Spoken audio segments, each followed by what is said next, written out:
xem ăn cái bừa nữa. Đấy là cái bừa đây.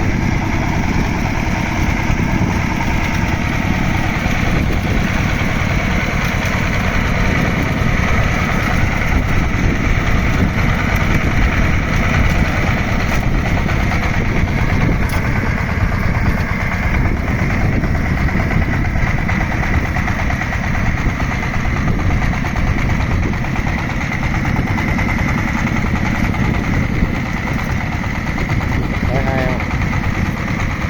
Đất cái nào nó nhiều kéo qua thôi.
Mọi người xem có ok không này.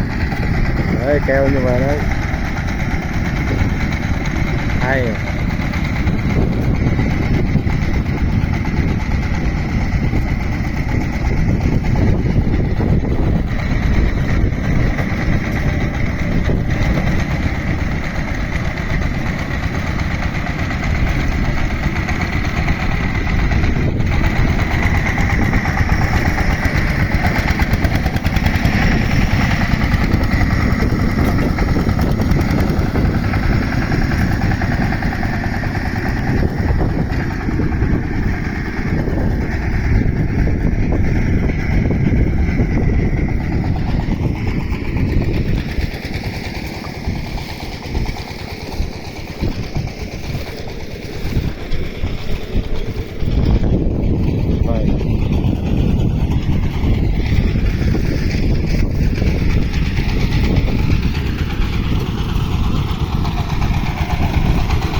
Đẹp luôn này, bằng luôn, quá hay.